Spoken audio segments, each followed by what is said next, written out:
হর হর মহাদেব। তো বন্ধুরা, তোমরা সবাই কেমন আছো? আশা করি তোমরা সবাই ভালো আছো। তো আমিও ভালো আছি।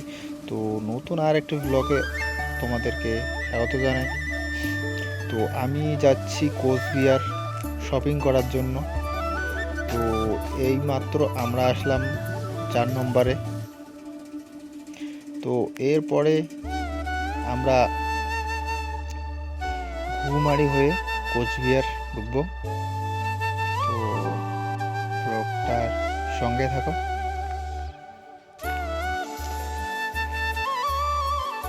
আর এত সকাল হয়ে গেল, তারপরেও দেখো রোদের একটুকু মানে সূর্যের কোনো অস্তিত্ব নেই।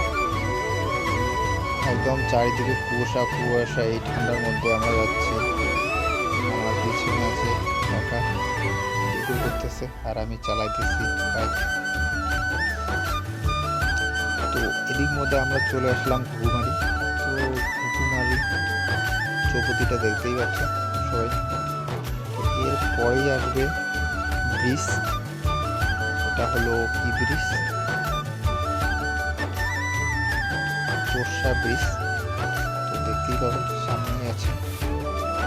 তো ব্রিজটা অতিক্রম করার পর আমরা সামনে দেখতে পাবো রেল ট্র্যাক।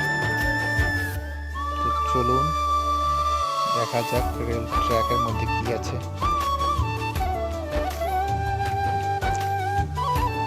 তো কুয়াশার মধ্যে ড্রাইভ করা, আমি কি করবো, যাওয়াই লাগবে, কিছু করার নেই। আর সামনে দেখতে পাচ্ছেন একদম জ্যাম পুরো। ট্রেন আসবে তাই জন্য জ্যাম পড়ে গেছে।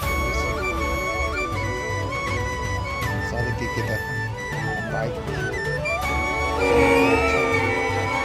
ট্রেন যদি বের হয়ে যায় তারপরে আমরা বেরোবো। জ্যাম হয়ে গেছে, ব্লক হয়েছে। এরপরে ট্রেন বের হতেই আমরা আবার বেরিয়ে পড়লাম।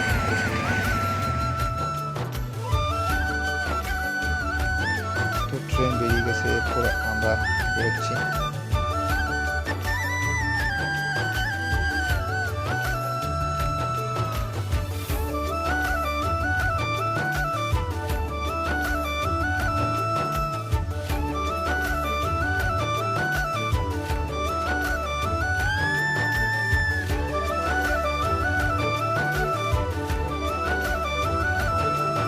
এরপরে আমরা কোচবিহারে ঢুকেই পড়লাম।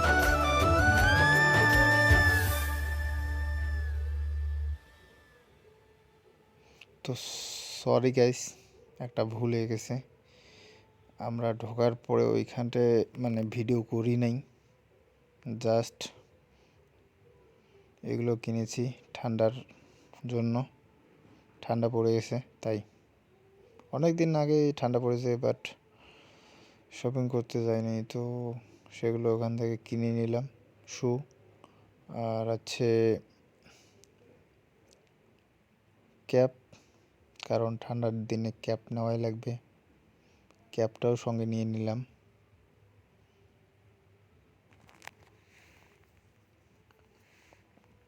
এই যে ক্যাপ, ঠান্ডার দিনের ক্যাপ। এগুলো না পরলে না বাইক চালাতে সমস্যা হয় অনেক, কারণ যা ঠান্ডা কুয়াশা। তো ব্লগটা আজকে এইটুকুই ছিল। কেমন লাগলো অবশ্যই কমেন্ট করে জানিও। সবাই ভালো থেকো, সুস্থ থাকো, টাটা।